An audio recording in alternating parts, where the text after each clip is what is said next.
dia! Jangan sampai lepas! Bayar hutang, boy! Mana dia? Ayo kita cari ke rumahnya. Hei, mana bapakmu? Hei, awas! Dia kabur! Tangkap! Jangan dulu ambil saya punya motor. Kasih saya waktu sebentar lagi. Ini sudah jatuh tempo. Bagus. Saya takut pulang ke rumah. Banyak orang jahat menunggu. Jadi ingat mama di surga. Kalau ada dia, saya tidak sendiri. Bapak, apa tidak sebaiknya Bapak pinjam ke saudara-saudara, biar tidak lagi dikejar penagih? Iya, nanti Bapak pikirkan ya. Kita cari solusi yang membelit kita ini. Mulai dari tak ada modal, semua tergantung tengkulak. Sampai-sampai dikejar rentenir.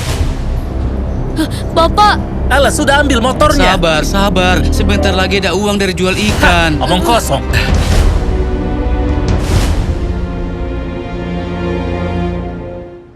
Koperasi Desa Merah Putih, programnya Presiden Prabowo. Di sini bisa mendapatkan dana bantuan simpan pinjam, juga distribusi sembako, gas, dan bahan pokok lainnya. Salah satu juga keputusan besar kita dalam waktu dekat akan membentuk 75.000 sampai 80.000 koperasi desa. Intinya adalah kita ingin ekonomi desa, ekonomi rakyat yang paling bawah bergerak dengan cepat, memobilisasi kekuatan yang kita punya untuk menggerakkan seluruh ekonomi.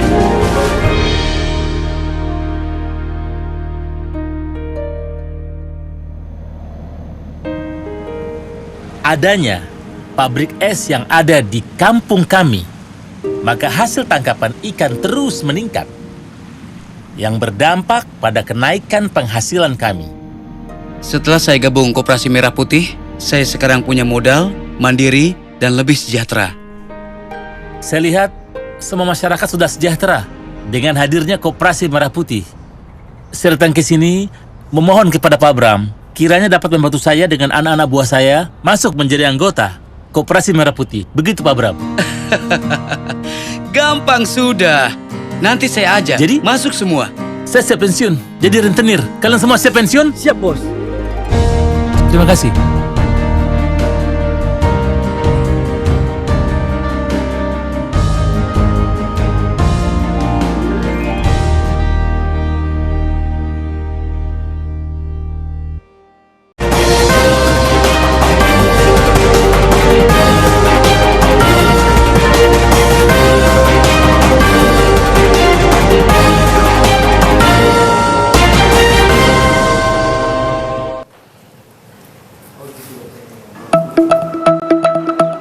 Pada tanggal 10 Agustus 2025, Istana Merdeka menjadi saksi momen bersejarah kunjungan resmi Presiden Republik Peru, Dina Ercilia Boluarte, ke Indonesia.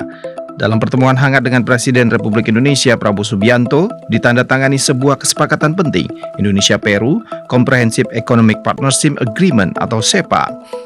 Perjanjian ini bukan sekedar dokumen di atas kertas. Ini adalah pintu baru yang terbuka lebar bagi produk-produk Indonesia untuk menembus pasar Amerika Latin, mulai dari kopi, perikanan, tekstil, hingga industri kreatif.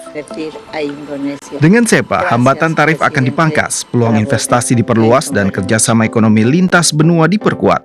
Pertanyaannya, sejauh mana peluang ini bisa dimanfaatkan oleh pelaku usaha kita?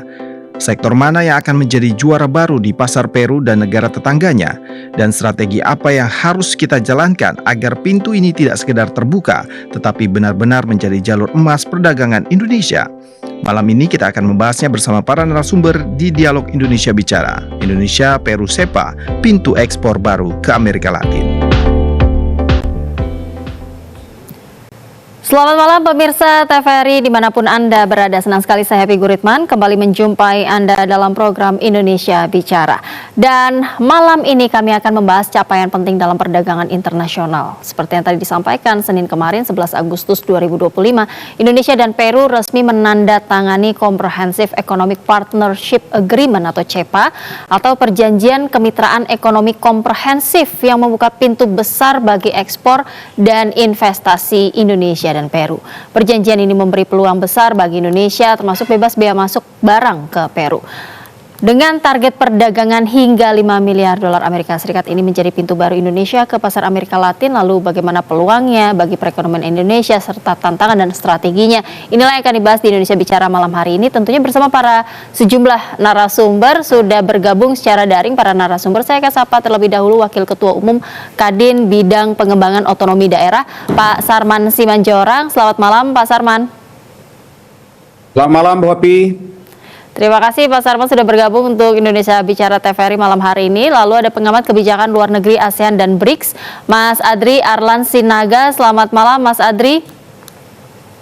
Selamat malam Mbak Happy. Terima kasih Mas Adri sudah bergabung. Lalu ada peneliti Departemen Ekonomi CSIS, Mas Riyandi Laksono PhD. Selamat malam Mas Riyandi. Selamat malam Mbak Happy, terima kasih undangannya. Terima kasih sekali lagi saya ucapkan untuk para narasumber sudah bergabung malam hari ini untuk Indonesia Bicara TVRI. Saya ingin ke Pak Sarman terlebih dahulu dari kacamata dunia usaha Pak Sarman, seberapa penting penandatanganan IPCEPA ini bagi Indonesia? Ya, pertama tentu kami dari pengusaha dalam menikah di Indonesia sangat memberikan apresiasi yang pertama atas penandatanganan Comprehensive Economic Partnership Agreement atau CEPA dalam hal ini. Tentu ini akan mampu meningkatkan perdagangan kita antara Indonesia dengan Peru. Itu pertama. Yang kedua, tentu apresiasi kami adalah kunjungan daripada Presiden Peru itu ke kantor Kadin.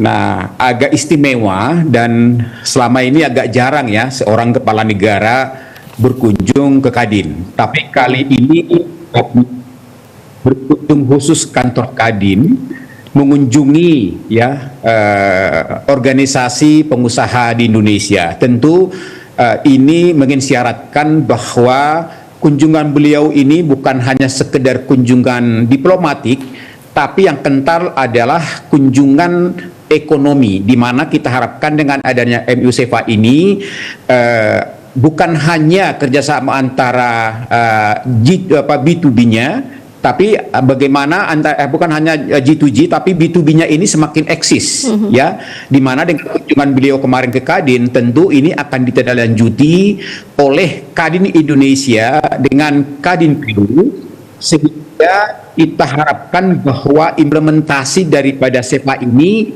itu dapat direalisasikan. Tentu dengan adanya kunjungan ini, Kadin akan melakukan tindak lanjut, akan melakukan MOU atau mungkin juga kerjasama dengan Kadin setempat. Karena kita lihat Kadin berharap bahwa dengan kunjungan Presiden Peru ke Indonesia dan juga ke Kadin, kita harapkan bahwa Peru ini akan menjadi navigator untuk pasar ASEAN dan kita Indonesia akan menjadi navigator untuk mencari pangsa-pangsa pasar baru di Peru secara khusus dan umumnya di Amerika Latin. Karena kita tahu bahwa pasar Amerika Latin ini juga memiliki potensi yang cukup besar. Karena di sana kan bisa kita katakan bahwa negara-negara seperti Argentina, Brazil, Chili, Bolivia, Ekuador, Kolombia, Paraguay dan lain-lain ini juga pangsa pasar kita harapkan juga mampu kita tembus. Dan juga di sana kita lihat populasinya itu hampir sama dengan negara ASEAN, hampir juga 668 juta jiwa Amerika Latin. Jadi ini adalah potensi yang sangat besar, yang sangat baik untuk dimanfaatkan oleh pelaku-pelaku usaha Indonesia, ya khususnya komoditi tertentu yang selama ini memang sudah dilakukan ekspor ke Peru. Baik. Terima kasih Pak Sarman. Saya ingin beralih ke Mas Adri. Mas Adri, Anda melihat bagaimana posisi strategis perjanjian ini, IPCEPA, dalam hubungan Indonesia-Peru atau Amerika Latin secara keseluruhan? Baik Mbak Happy, saya akan membaca dari kacamata kebijakan luar negeri yang dilakukan oleh Indonesia dulu ya. Jadi dalam formulasi kebijakan luar negeri, biasanya kita menggunakan level of analysis. Dan di sini saya akan mengedepankan analisis dari level individual, yaitu bagaimana sosok pemimpin kita, Presiden Prabowo Subianto, memiliki karakteristik yang dinamakan idiosinkresi, yaitu beliau ingin menjadikan Indonesia sebagai negara yang mampu menavigasi dalam berbagai aspek-aspek yang terjadi saat ini, terutama dengan adanya geopolitik yang tidak menentu di dunia barat atau mungkin pasar-pasar yang saat ini kita anggap sebagai pasar konvensional.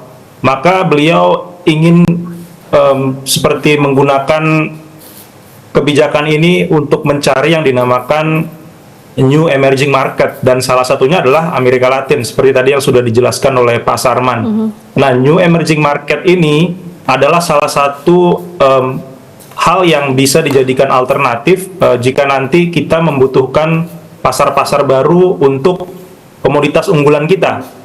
Dan di sisi lain, negara-negara Amerika Latin pun sebenarnya karakteristiknya hampir sama seperti Indonesia.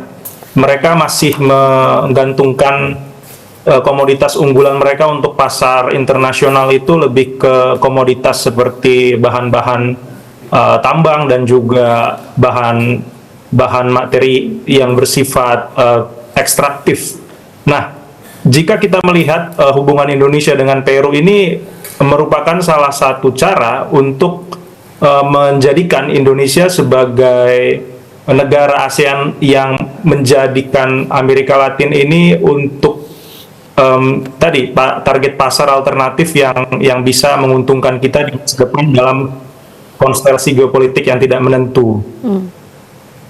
Baik, terima kasih Mas Adri. Saya ingin ke Mas Riyandi untuk melihat juga dari sudut pandang ekonomi makronya. Mas Riyandi, bagaimana sebenarnya signifikansi IP SHEPA ini bagi perekonomian nasional, terutama di dalam konteks diversifikasi pasar ekspor?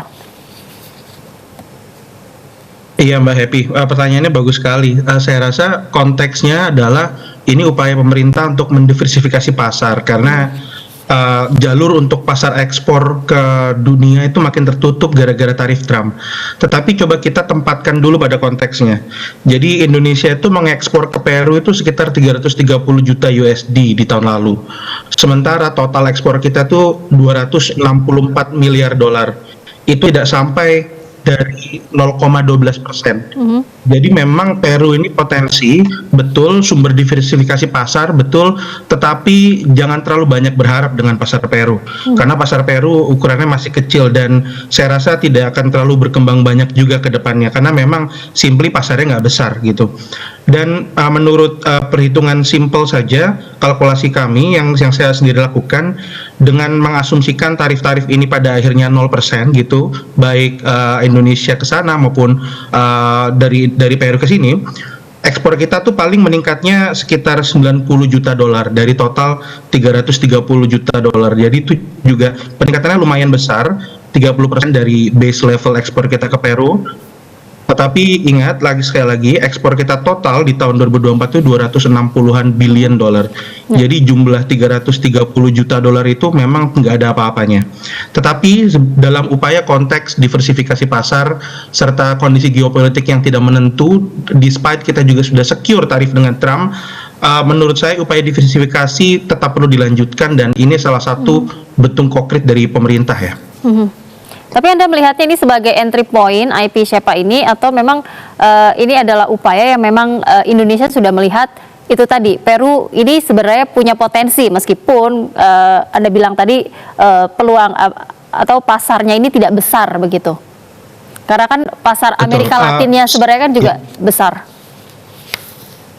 Betul, pasar Amerika Latin besar, tetapi setiap FTA atau SHEPA ini biasanya ada yang namanya rules of origin. Rule origin itu adalah berkata bahwa barang kita untuk sampai ke Peru dengan 0% itu harus syaratnya diproduksi dalam negeri sekian persen konten dalam negerinya. Untuk barang itu bisa di-re-ekspor ke Brazil misalkan Argentina, itu butuh rules of origin lainnya. Yang mana bisa jadi yang tadinya kita ke Peru bisa ekspor 0%, tetapi karena kemudian misalkan di Peru diolah lagi dan tidak mencapai originating, artinya itu barangnya tidak sebenarnya dari Indonesia tapi melainkan dari Peru dianggapnya, nggak bisa juga kita ekspor ke Argentina atau di Brazil. Jadi ada kompleksitas aturan perdagangan yang cukup tinggi yang belum tentu bisa sebenarnya kita penuhi. Jadi betul bisa jadi upaya diversifikasi, tetapi jika kalau kita pandang sebagai upaya mengakses pasar Amerika Latin, itu perlu kita diskon juga statement itu karena untuk mendapatkan tarif preferensial butuh compliance terhadap rules aturan perdagangan, yaitu salah satunya rules of origin seperti itu. Dan kita belum punya FTA dengan yang lainnya. Karena juga selama ini kita sudah bisa mengakses pasar Amerika Latin, dan lagi-lagi pasar Amerika Latin benar jadi upaya diversifikasi, tetapi demand dari pasar Amerika Latin itu nggak cukup besar, walaupun tetap upaya diversifikasi perlu. Jadi sebagai upaya untuk mengalihkan pasar dari Amerika misalkan karena kondisi geopolitik itu nggak cukup, jauh dari cukup. Tapi betul ini lumayan sebagai penambal gitu dari ekspor-ekspor kita yang berpotensi tertahan. Karena ekspor kita yang besar ke Peru ini salah satunya alas kaki.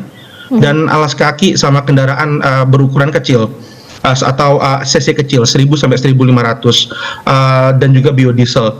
Kemungkinan perdagangan yang paling meningkat itu di alas kaki. Kita tahu sekarang kondisi PHK, kondisi sektor padat karya kita yang tidak cukup mengembirakan terkait penyerapan tenaga kerja. Saya rasa ini cukup membantu dari sisi situ. Tetapi seberapa besar dampaknya, saya ragu ini akan besar. Tetapi kita terima semua segala macam stimulasi atau bantuan yang bisa kita dapatkan. Jadi kita anggap Peru ini sebagai berkah, yes, tetapi apakah bisa sebesar itu? Mungkin tidak terlalu besar. Baik, terima kasih Mas Riyandi. Saya ingin kembali lagi ke Mas Adri sebelum kita jeda. Kalau Mas Adri tadi kan sempat menjelaskan dari sisi kebijakan luar negerinya, tapi Anda melihat apakah ada dimensi geopolitik yang kemudian membuat IP-SEPA ini istimewa? Tentu saja. Jadi kalau kita bicara tadi ya, RI Peru SEPA ini pasti kita harus berkaca dari kepentingan ekonomi politik juga, di mana kepentingan ekonomi kita yang pasti tadi selain juga meningkatkan volume perdagangan yang terjadi selama ini, dan juga bagaimana cara kita untuk membuka peluang di pasar alternatif ini, karena kita tahu dengan adanya Comprehensive Economic Partnership Agreement ini akan menguntungkan kedua belah pihak, di mana akan ada penghapusan tarif misalnya. Jadi kalau seandainya kita tadi seperti dijelaskan oleh Mas Riyandi, jika kita punya komoditas unggulan seperti alas kaki atau mungkin kendaraan bermotor yang bisa kita jadikan sebagai peluang untuk menjadi komoditas utama di pasar Amerika Latin, tentunya ini hal yang cukup menggembirakan dan dapat meningkatkan ekonomi kita. Ditambah lagi dengan tadi kebijakan dari Barat seperti tarif dari Amerika Serikat di bawah pemerintahan Trump yang mungkin kita anggap tidak bisa dikalkulasi secara rasional. Nah, keinginan dari Presiden Prabowo untuk mencoba membuka pasar alternatif dengan Peru sebagai salah satu new emerging market ini mungkin kita anggap sebagai salah satu langkah positif. Di balik kita tahu bahwa ada beberapa constraints yang pastinya akan sangat membutuhkan biaya dan waktu untuk berproses, karena kita tahu jarak antara Amerika Latin ke Indonesia itu cukup jauh. Jadi otomatis komoditas-komoditas unggulan yang akan dikirim ke Peru atau pasar Amerika Latin ini harus benar-benar dipikirkan secara masak-masak, sehingga akan memberikan dampak yang positif juga untuk peningkatan ekonomi. Baik Mas Adri, terima kasih. Jadi kita sudah mendapat gambaran dari sisi bisnisnya, geopolitik dan ekonominya tentang arti penting dari IP-SEPA ini. Selanjutnya kita akan melihat lebih spesifik sektor dan produk apa saja sih yang sudah siap memanfaatkan peluang ini. Tapi kita harus jeda terlebih dahulu. Pemirsa jangan kemana-mana, tetaplah bersama kami di Indonesia Bicara.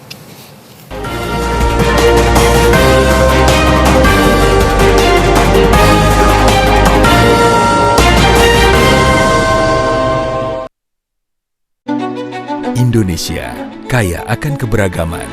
Setiap kepercayaan membawa pesan damai dan kasih yang saling menguatkan.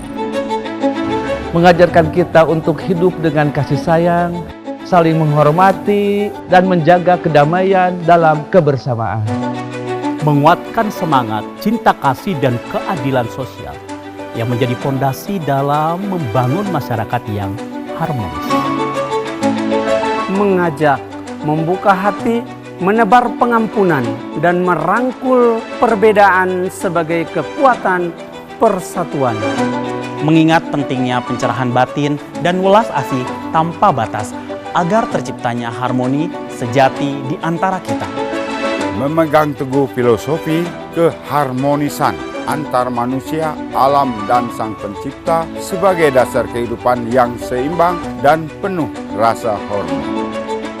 Menanamkan nilai kebijaksanaan, kesusilaan, dan hormat kepada leluhur untuk memperkuat ikatan sosial dan tanggung jawab bersama. Keberagaman budaya adalah anugerah yang menyatukan kita semua. Dengan saling memahami dan menghormati, kita jaga persatuan, membangun Indonesia yang damai dan maju.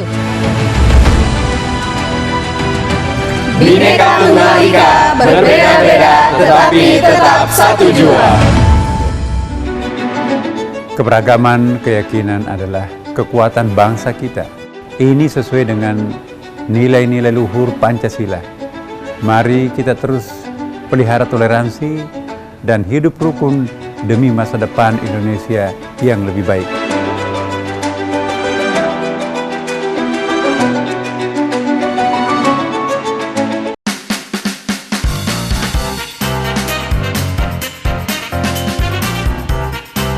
Ya memang kita itu fokusnya ke pengembangan potensi anak muda gitu, karena seringkali kan kita melihat anak-anak Gen Z sekarang masih belum menemukan potensinya tuh arahnya kemana. Kesempatan kerja, terus isu PHK makin besar gitu kan.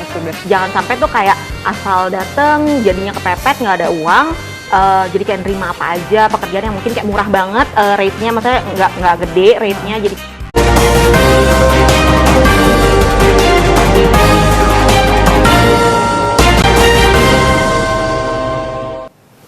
Terima kasih Anda masih bersama kami di Indonesia Bicara. Saya masih bersama Wakil Ketua Umum Kadin Bidang Pengembangan Otonomi Daerah Pak Sarman Simanjorang, lalu ada pengamat kebijakan luar negeri ASEAN dan BRICS Mas Adri, serta peneliti dari CSIS Mas Riyandi. Saya ingin langsung ke Pak Sarman. Pak Sarman, kalau kita bicara soal peluang dan potensi ekspornya dengan ditandatanganinya IP SEPA ini, maka sektor industri atau komoditas unggulan Indonesia apa saja yang kemudian mungkin sudah paling siap dan bisa segera memanfaatkan tarif nol atau bebas bea masuk di Peru? Ya, jadi dalam kondisi perang dagang yang tidak pasti seperti saat ini, tentu memang pangsa pasar Peru ini ya secara khusus dan Amerika Latin secara umum menjadi salah satu pasar alternatif yang harus kita manfaatkan. Nah, tentu selama ini yang kita lihat bahwa seperti otomotif, alas kaki, ya itu kan sudah menjadi produk unggulan. Tapi dengan adanya perjanjian SEPA ini, di mana kita juga akan diberikan tarif 0% ya, walaupun mungkin masih ada persyaratan yang harus kita penuhi, tapi minimal kalau kita lihat ya, target yang telah disampaikan oleh Menteri Perdagangan ke depan, target kita itu mencapai sekitar 5 miliar US dollar atau 1,4 triliun. Itu target yang akan dicapai oleh pengusaha-pengusaha kita yang telah dirancang oleh Kementerian Perdagangan, terutama mungkin produk-produk seperti otomotif ya, seperti yang disampaikan oleh Pak Reni tadi, yaitu mobil, kemudian alas kaki, tekstil, kelapa sawit dan turunannya, kemudian juga perawatan rumah tangga, ada plastik, ada kulit, elektronik, bahkan karet dan kertas. Jadi saya rasa memang berbagai produk-produk yang lain juga saya rasa akan menyusul. Yang jelas bahwa mudah-mudahan yang semakin Peru ini tentu akan menarik ya upaya dari negara-negara Amerika Latin lainnya untuk juga bisa bekerja sama dengan Indonesia, karena kami memang dari Kadin dari dulu sudah menyampaikan bahwa ketika Trump memberikan kita tarif yang sangat tinggi, ya kami sudah menghimbau kepada pemerintah agar kita harus mencari pangsa-pangsa pasar baru, katakanlah seperti Amerika Latin misalnya, Afrika misalnya, dan kita berharap pada duta-duta besar kita yang ada di negara-negara sahabat kita bukan hanya sekedar untuk perwakilan diplomatik ya, tapi mereka juga saat ini juga sudah harus berpikir bagaimana para atas perdagangan kita ini, para duta-duta besar kita yang aktif ya, mempromosikan berbagai komoditi unggulan Indonesia yang memungkinkan kita ekspor ke berbagai belahan dunia tersebut, yaitu Amerika Latin dan juga Afrika dalam hal ini. Nah, jadi inilah yang menurut hemat saya agar kunjungan daripada Presiden Peru ini dan juga sudah kita ditandatangani kesepakatan kita ini harus segera ditindaklanjuti oleh para pengusaha-pengusaha Indonesia dan juga kunjungan-kunjungan ke Peru supaya implementasi daripada kerjasama SEPA ini itu dapat direalisasikan, dan tentu ini akan menjadi stimulus bagi pengusaha-pengusaha kita akan mendapatkan pangsa dalam kondisi seperti ini, apalagi seperti misalnya industri karya kita ya yang saat ini juga belum pulih ya, tentu dengan adanya ekspor alas kaki, garment, tekstil, tentu ini akan sangat membantu industri karya kita untuk mampu bertahan dalam hal ini begitu. Baik, Pak Sarman, tapi bagaimana kemudian para pengusaha-pengusaha di skala UKM ya, UKM itu juga kemudian bisa mengambil peran untuk bisa memanfaatkan perjanjian IP-SEPA ini, karena kan penggerak paling besar ekonomi Indonesia itu kan adalah UMKM.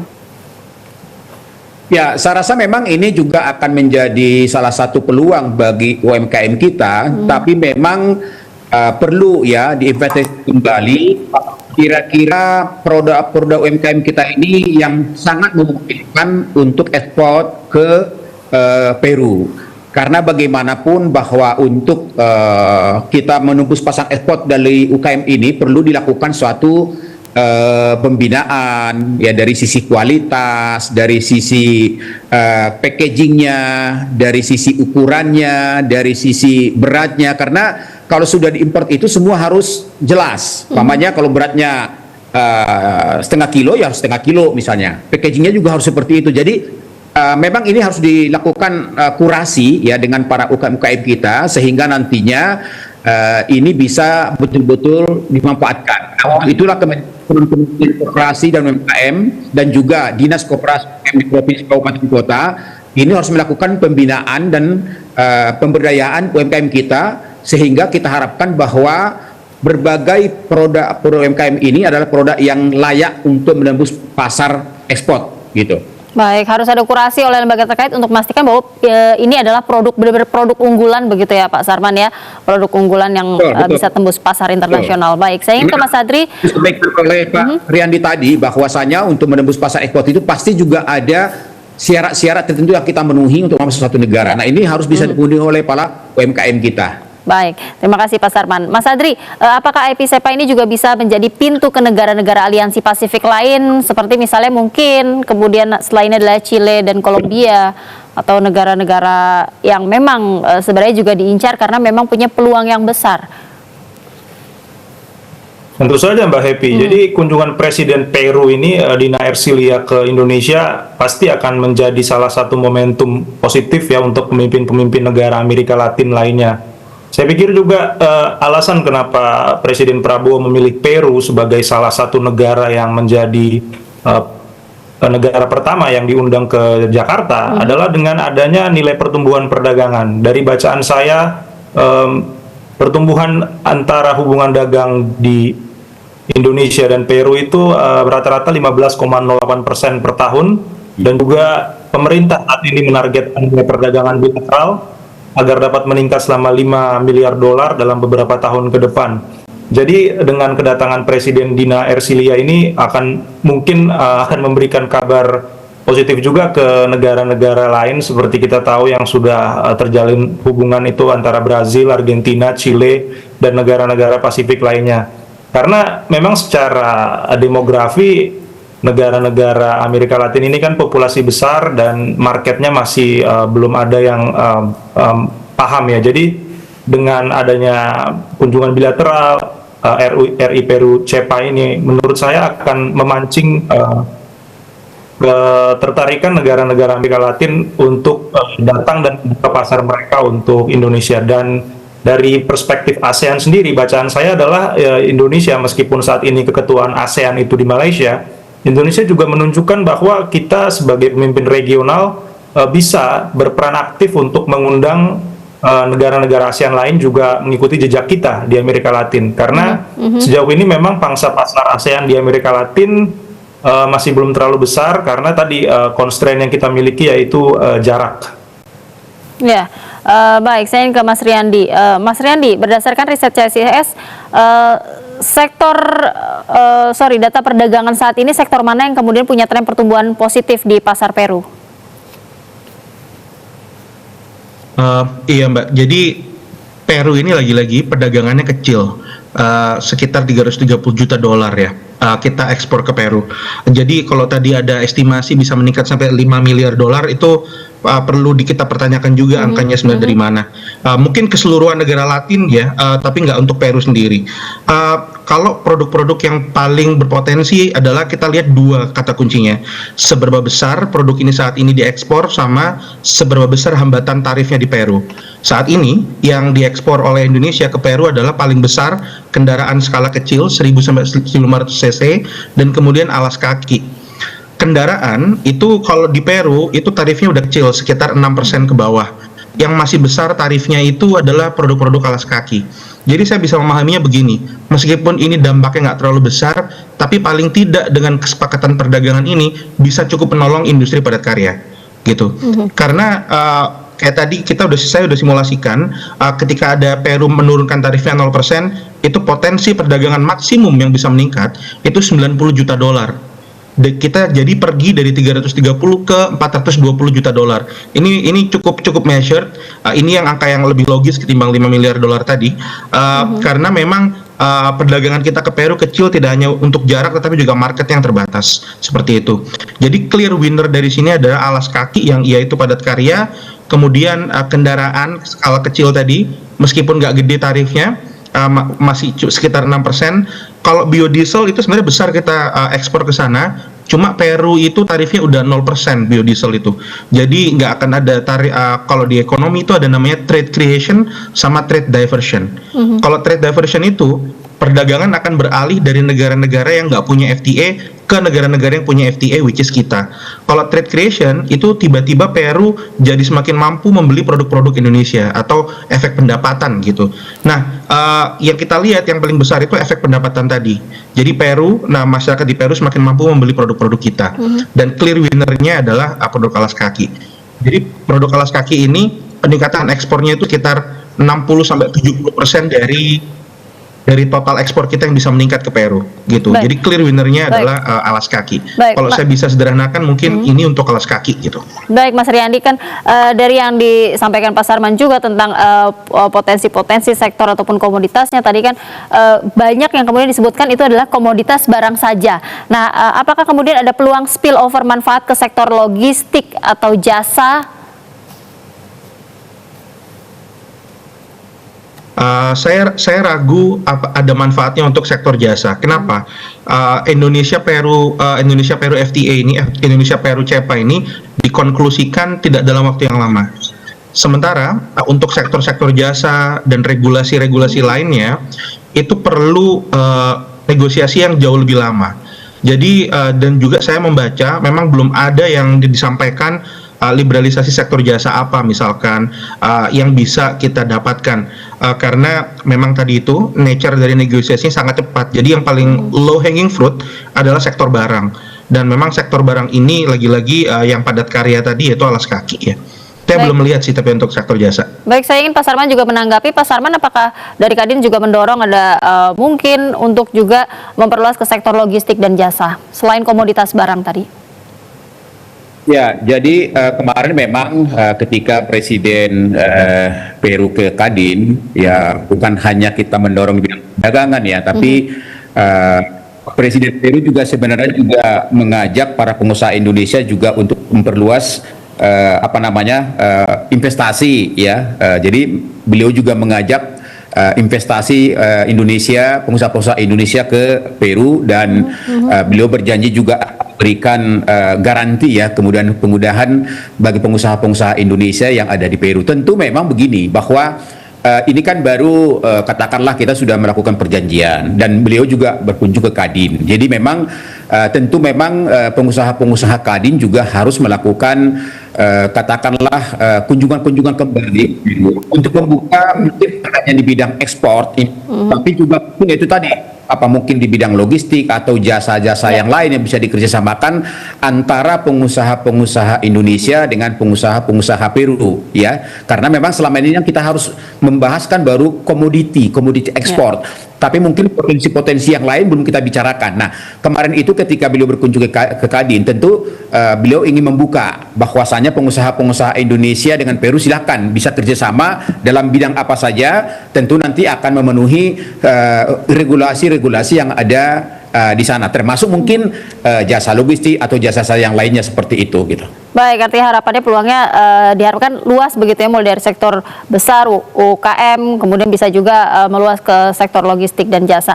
Bahkan ini sebenarnya bisa jadi pintu ke pasar lain yang lebih besar lagi di Amerika Latin.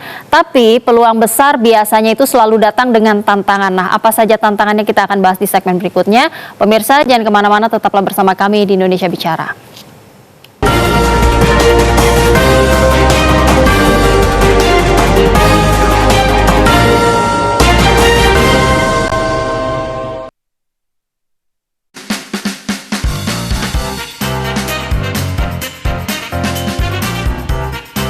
Ya memang kita itu fokusnya ke pengembangan potensi anak muda gitu, karena seringkali kan kita melihat anak-anak Gen Z sekarang masih belum menemukan potensinya tuh arahnya kemana. Kesempatan kerja, terus isu PHK makin besar gitu kan.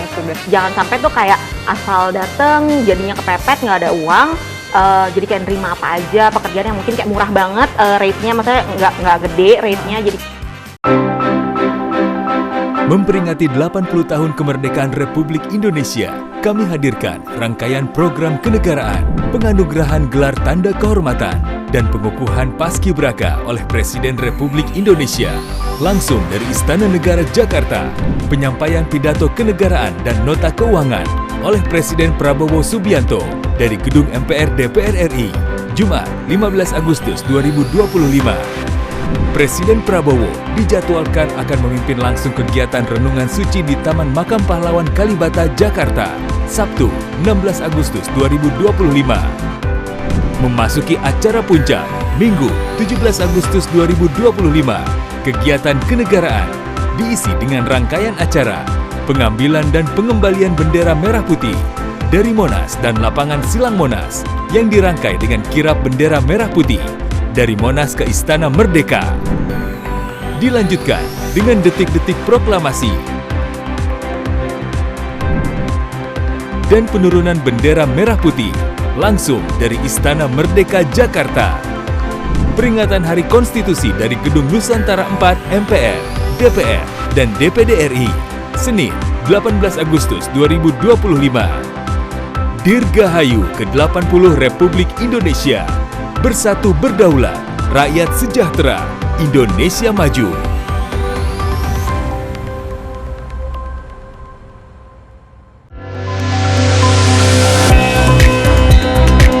Bentangan alam nan memukau, seni dan warisan budaya yang beragam. Mari jelajahi keindahan Nusantara melalui program Pesona Indonesia. Setiap hari, pukul 14 waktu Indonesia Barat.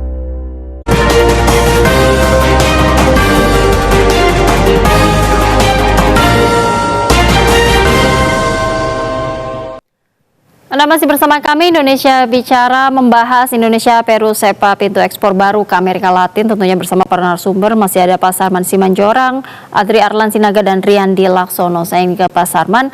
Pak Sarman, apa sih tantangan terbesar pelaku usaha kita di dalam ekspansi ke pasar Amerika Latin? Ya, tentu di samping peluang yang sudah ada, tentu pasti ada tantangan ya. Pertama, tantangan kita mungkin persaingan pasar ya, persaingan pasar. Jadi artinya bahwa katakanlah misalnya seperti alas kaki, otomotif dan lain-lain, tentu yang memasarkan ke sana itu kan bukan hanya Indonesia kan, mungkin ada juga dari Vietnam misalnya kalau dari ASEAN dan negara-negara lain. Tentu ini kan artinya kan ada kompetitor kita dengan negara lain.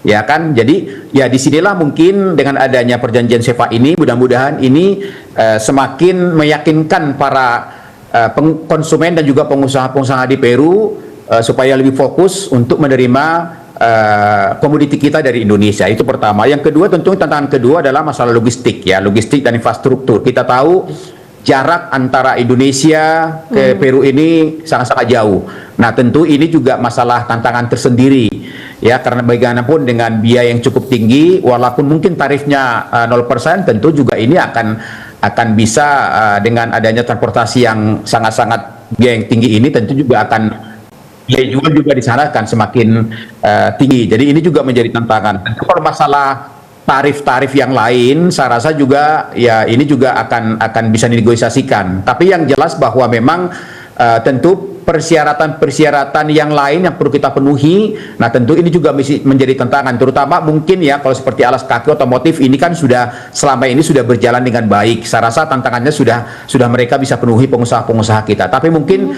komoditi-komoditi yang lain ya seperti yang disampaikan oleh Kementerian Perdagangan ya, yang saya kutip ya bahwa target ke depan itu ke Peru itu 5 miliar. Jadi Pak Ariandi itu dari Kementerian Perdagangan mintanya targetnya 5 miliar dalam hal ini. Jadi bukan hanya ke pasar adalah hanya ke Peru aja, dengan berbagai komoditi-komoditi tambahan lainnya. Nah, apakah itu akan tercapai? Tentu kita lihatlah. Tentu dalam hal ini Kementerian Perdagangan juga sudah menginventarisir berbagai tantangan-tantangan yang ada untuk dapat diselesaikan, karena jangan sampai peluang ada ternyata tidak bisa kita manfaatkan ya. Dengan tantangan-tantangan yang ada harus kita selesaikan dengan baik. Saya yakin dengan kolaborasi dengan adanya perjanjian SEPA ini kita harapkan bahwa peluang perdagangan, peluang investasi dan juga peluang-peluang kerjasama di bidang jasa lainnya akan bisa kita capai di masa yang akan datang gitu. Baik, berarti ada tantangan juga dari segi logistik dan infrastruktur. Mas Riyandi, apa yang perlu dibenahi untuk memperlancar ekspor ke Peru? Kalau ekspor dalam kerangka FTA ini tantangannya ada dua. Pertama, tantangan dari sisi teknis. Apakah Indonesia bisa memenuhi rules of origin yang ditetapkan dalam negosiasi? Artinya barang-barang seperti apa yang dikonsider asalnya memang dari Indonesia. Seberapa banyak konten asing atau bahan baku asing yang boleh dipergunakan dalam proses produksi. Di situ kuncinya secara teknis. Kalau bahan baku kita masih banyak yang di luar Indonesia, kemungkinan itu nggak bisa dapat preferential tarif 0%. Karena bahan baku industri tekstil saja atau aparel itu bisa sampai 60-70%. Itu bahan bakunya tuh impor. Kalau persyaratannya ketat, misalkan konten asing itu nggak boleh tinggi-tinggi, jadi biasanya dengan syarat seperti itu kita jadi nggak bisa dapat 0%-nya. Jadi pertanyaan besarnya adalah apakah industri di Indonesia ini yang berpotensi ngekspor ke Peru tadi itu bisa memenuhi rules of origin yang ditetapkan dalam negosiasi. Kedua, problemnya adalah daya saing Indonesia. Masalah tadi compete dengan negara-negara lain itu betul. Untuk alas kaki saja sebagai contohnya, itu Peru itu membeli alas kaki paling besar dari dua tempat. Pertama Cina, kedua Vietnam. Ternyata waktu kami telusuri, dengan Cina itu mereka udah punya FTA dari lama. Dan dengan Vietnam mereka udah punya FTA juga melalui CPTPP, yang dulu tadinya kita mau ikut, jadi nggak ikut. Jadi secara daya saing, kita tidak menjadi lebih kompetitif dari mereka, tapi kita lebih level of playing field dengan mereka. Jadi lebih setara sekarang daya saingnya. Jadi ini yang menurut saya membuat saya agak tidak terlalu optimistis bahwa ini meningkatkan perdagangan ini bisa besar sekali. Karena sebenarnya dibandingkan dengan Cina Vietnam, kita nggak unggul dari mereka sekarang, tapi lebih kesama posisinya. Itu yang perlu ditekankan. Jadi target 5 miliar tadi saya pesimistis itu akan tercapai. Lebih ke upaya untuk diversifikasi pasarnya gitu. Nah, tadi itu FTA-nya sudah ada dengan Cina Vietnam. Jadi posisi kita akan jadi setara ketimbang unggul. Kedua, iklim investasi. Iklim investasi kita apakah sudah suportif ke industri padat karya? Ini kan banyak sekali problem yang dirasakan oleh pengusaha juga. Dari mulai itu kenapa penyerapan tenaga kerja juga belum optimal, bahkan cukup terganggu, khususnya semasa periode recovery dari COVID ini. Jadi itu yang perlu kita tanyakan, peluang yes, tetapi sebagaimana kita bisa memanfaatkan peluang itu akan sangat tergantung dari iklim investasi dan daya saing kita, yang saya rasa kita nanti tidak jadi lebih baik juga ketimbang China dan Vietnam secara sisi kompetisi, karena mereka sudah punya FTA. Kita lebih menjadi setara saja sekarang ketimbang unggul. Gitu sih menurut saya, Mbak. Baik, menarik sekali Mas Riyandi. Saya yang ke Mas Sadri. Mas Sadri, kalau kita kemudian balik lagi melihat tantangan dan kesiapan dari sisi geopolitiknya, apakah ada risiko geopolitik dan ekonomi dari pembukaan pasar ini, mengingat kita juga baru saja deal negosiasi tarif dengan Amerika Serikat, kemudian Indonesia juga bagian dari BRICS dan sebagainya. Apa ada tidak risiko-risiko geopolitik yang dihadapi Indonesia pasca IP SEPA ini? Ya, resiko pasti akan selalu ada, Mbak. Apalagi di dalam level sistem internasional kita banyak uncertainty saat ini. Karena geopolitik ini tidak hanya bisa dihitung secara kuantitatif saja, namun juga kualitatif. Nah, berkaca dari RI Peru CEPA ini, menurut saya memang jika kita bicara dari konteks resiko, jika kita mencoba untuk explore new emerging market seperti pasar-pasar ke Amerika Latin, memang peluang hit and miss-nya itu sangat besar. Tetapi kalau kita bisa mendapatkan formulasi yang tepat untuk dalam hal ekspor impor serta perdagangan internasional, saya pikir tidak ada salahnya untuk mencoba. Masalah risiko dalam hal jarak, misalnya saya mengambil contoh dari data yang saya dapat, Indonesia juga banyak memiliki hubungan dagang dengan negara-negara yang secara jarak itu cukup jauh dan mungkin membutuhkan logistik yang cukup besar, tetapi saat kita mencoba untuk membuka perdagangan dengan mereka, ternyata ada banyak komoditas yang bisa kita manfaatkan. Contohnya itu saya ada 2 negara. Yang pertama itu Rusia. Jadi saat ini Indonesia banyak mengimpor pupuk dari Rusia yang sampai tahun 2020 ada sekitar 743.000 ton pupuk dari Rusia yang digunakan untuk meningkatkan agrikultur Indonesia. Kemudian yang kedua, negara yang juga memiliki cukup banyak jarak itu adalah Afrika Selatan. Jadi Indonesia saat ini juga memiliki hubungan dagang yang cukup besar dengan Afrika Selatan dalam komoditas besi dan baja yang sebesar 1,77 miliar US dollar. Dan nilainya terus meningkat. Jadi menurut saya dengan adanya RI Peru CEPA ini kita memiliki competitive advantage untuk melihat seberapa besar hit and miss yang akan terjadi. Itu pasti akan ada kajian dan kalkulasi, tapi setidaknya sudah ada peluang di depan dengan adanya SIPA dengan Peru ini.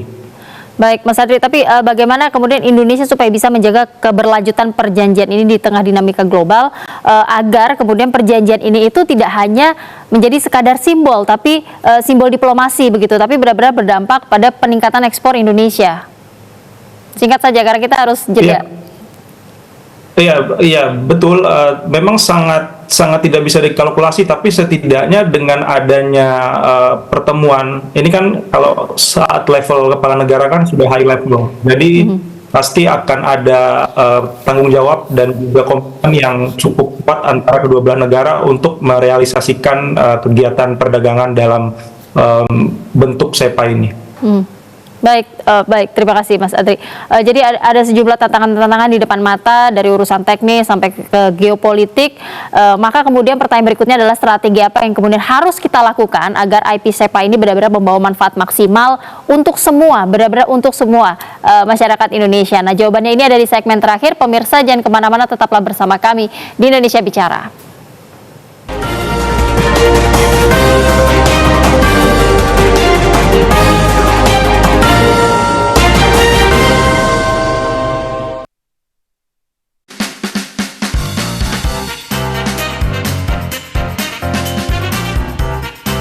Ya memang kita itu fokusnya ke pengembangan potensi anak muda gitu, karena seringkali kan kita melihat anak-anak Gen Z sekarang masih belum menemukan potensinya tuh arahnya kemana. Kesempatan kerja, terus isu PHK makin besar gitu kan. Jangan sampai tuh kayak asal dateng jadinya kepepet, nggak ada uang, jadi kayak nerima apa aja pekerjaan yang mungkin kayak murah banget, rate-nya maksudnya nggak gede rate-nya, jadi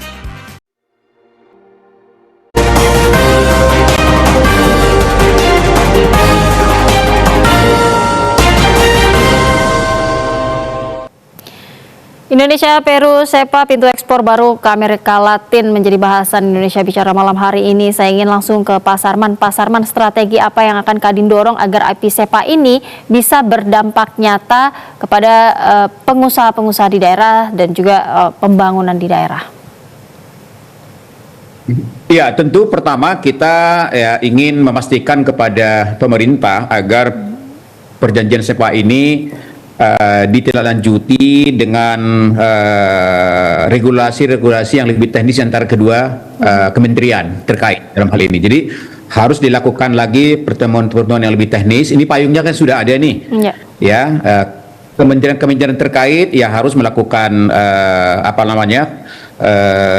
kesepakatan lebih teknis lagi untuk dapat diturunkan dalam sebuah kebijakan bersama untuk dapat ditaati oleh para pelaku-pelaku usaha. Itu pertama. Yang kedua, ya tentu kita melakukan inventarisir kembali nih, kira-kira berbagai tantangan yang kita hadapi tadi itu, ya baik dari sisi regulasi Peru maupun persyaratan yang mereka akan berikan dengan tarif-tarif tertentu. Nah, ini juga harus kita inventarisir ya supaya ini bisa juga kita sesuaikan ya dengan apa yang menjadi persyaratan masuk ke sana. Nah, tentu yang ketiga harus dilakukan kunjungan-kunjungan delegasi kembali. Jadi bagaimana misalnya delegasi-delegasi pengusaha-pengusaha kita harus melakukan semacam forum bisnis lah dengan pengusaha-pengusaha di Peru kembali untuk semakin memperkuat hubungan.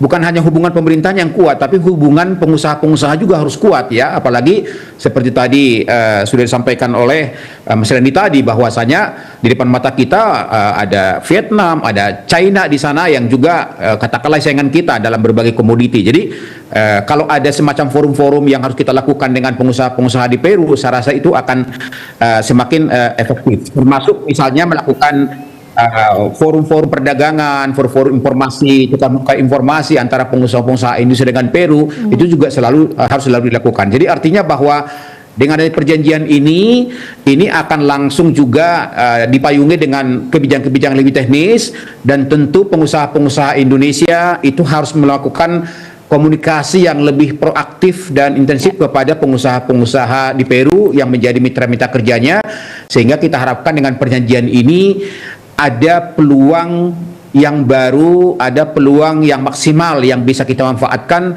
untuk meningkatkan perdagangan kita dengan Peru. Dan yang tadi harapan kita adalah dengan adanya membuka peluang dengan Peru ini, kita harapkan juga akan membuka peluang dengan negara-negara Amerika Latin yang bisa lebih besar lagi untuk kita manfaatkan menjadi salah satu pangsa pasar baru. Begitu.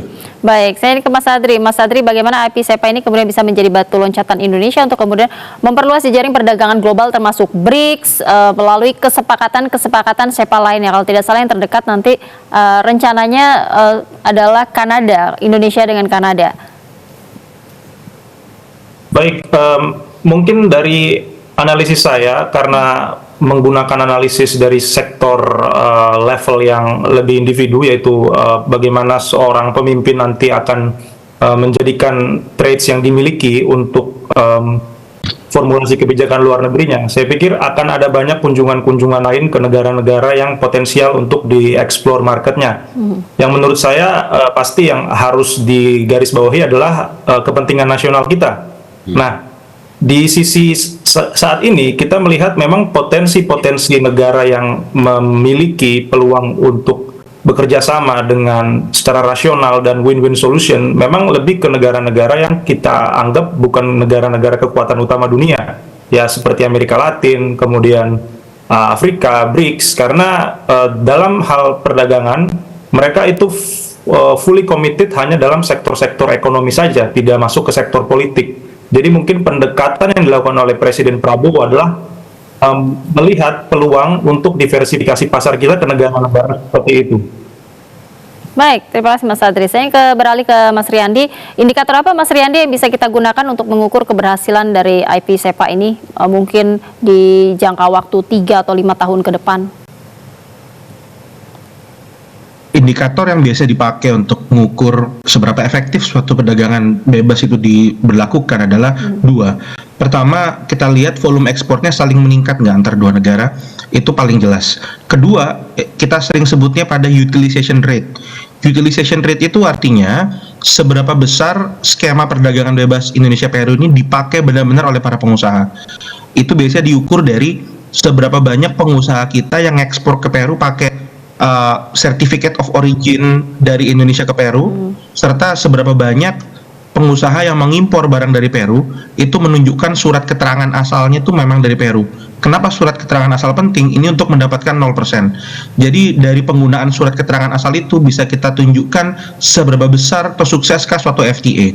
Nah, so far di Indonesia utilization rate itu rendah. Ada banyak faktor sebenarnya utilization rate rendah, karena memang salah satunya yang paling utama yaitu tarif kita yang umum kita berlakukan ke negara lain, yaitu MFN kita sebutnya, Most Favored Nation. Tarif MFN kita itu sudah rendah mungkin. Jadi ada FTA ke 0% pun misalkan dari 5% ke 0%, itu kan nggak banyak turunnya. Jadi orang daripada beli lagi, ngurus lagi SKA misalkan, mendingan nggak usah pakai SKA umum saja. Begitu. Jadi banyak alasannya, tetapi dua indikator itu yang jelas. Nah, yang bisa dioptimalkan oleh pemerintah itu yaitu adalah perlu promosi dan pelatihan how to use the FTA gitu. Nah, ini promosi dan pelatihan how to use the FTA ke dunia usaha ini masih lemah dilakukan. Kalau di Australia misalkan contohnya, itu ada website interaktif di mana kalau dia klik website itu, dia misalkan dia mau ngekspor tekstil ke mana, ke Korea misalkan, itu langsung ditunjukkan di sana berapa tarifnya. Kamu bisa pakai skema apa untuk dapat 0%, itu website interaktif. Sementara di kita sudah berkali-kali sebenarnya upaya itu dilakukan, tapi uptake-nya, penggunaan oleh dunia usaha belum terlalu besar. Mungkin sosialisasi dan pelatihan untuk menggunakan FTA ini perlu digencarkan. Tidak hanya secara fisikal, artinya offline, tetapi juga website-nya diperbaiki. Jadi website itu sangat penting karena untuk startup, kayak tadi membahas UKM kan, kalau untuk UKM itu dia cara paling gampang untuk dia tahu mengekspor tuh gimana, itu lewat website. Dan saya rasa Kemendak harus step up their game untuk ningkatin keramahan dari website yang akan digunakan oleh para calon eksportir.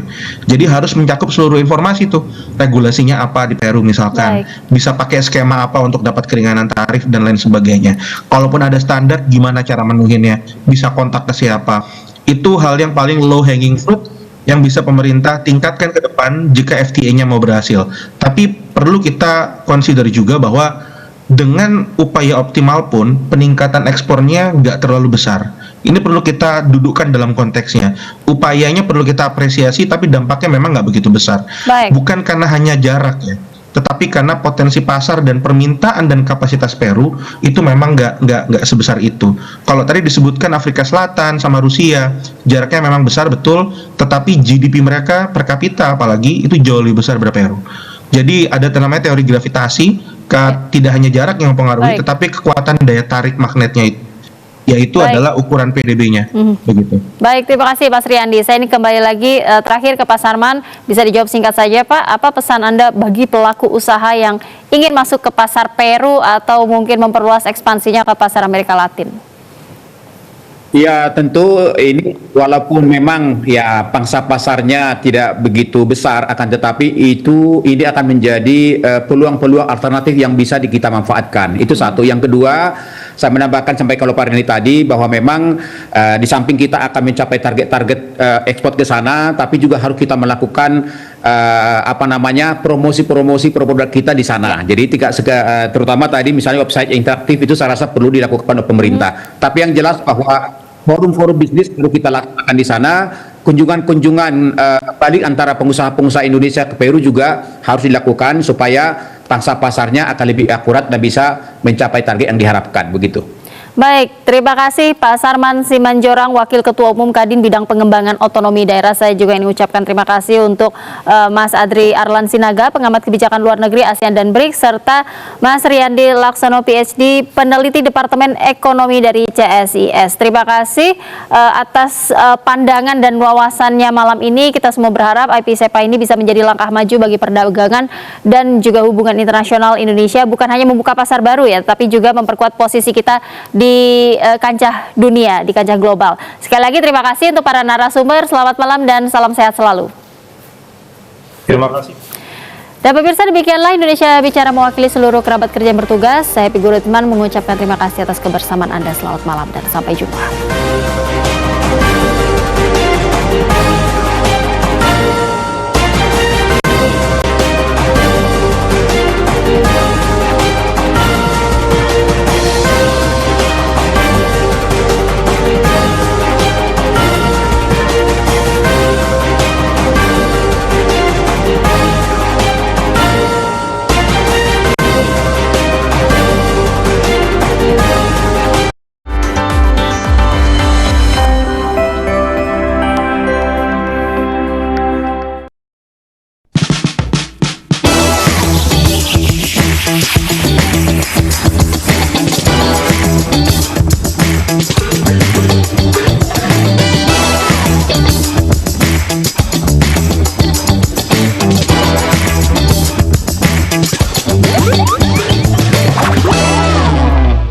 tengah ketidakpastian ekonomi.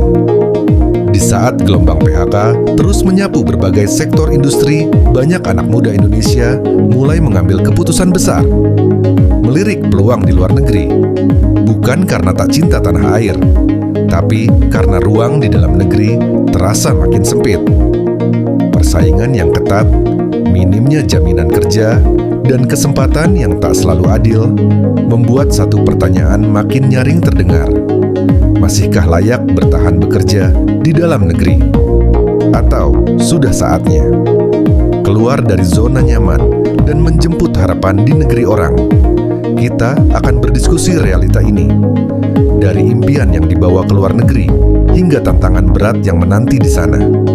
Karena keputusan ini bukan hanya soal pekerjaan, tapi tentang masa depan, tentang keberanian, dan tentang bagaimana anak muda Indonesia menulis takdirnya sendiri di tengah ketidakpastian zaman.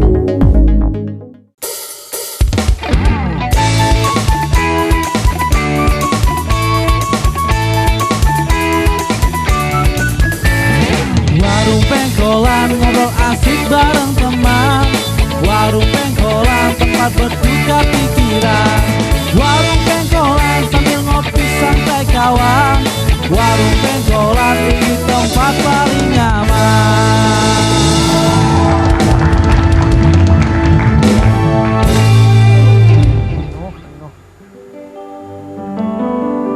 Di dalam gubuk bambu suka dukaku, di sini ku renungi nasib diriku.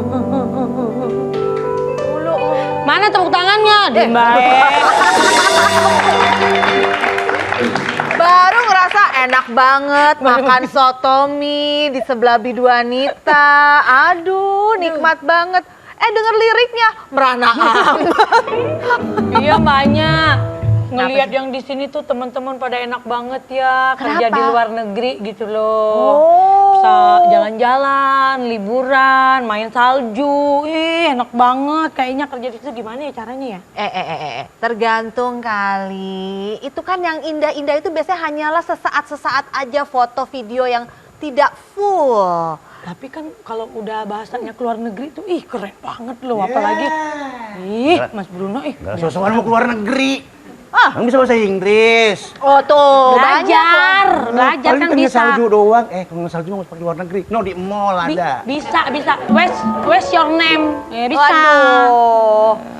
Tapi beneran pengen di luar negeri? Iya, enak gitu. Enak di sini. Gitu. Di sini tuh ya ada soto mie. Batu lagi bakso tusuk. Kenapa jadi batu? Batu ditusuk nggak bisa. Nggak bisa berat. Pisang murah. Ada Pak Koyo. Pak Koyo lagi. Nggak ada di luar negeri. Ketemunya Pak Koyo lagi. Kadang-kadang mau keluar negeri. Iya. Jangan, nggak usah. Kenapa Pak Koyo? Tetangga saya aja keluar negeri jauh dari keluarga.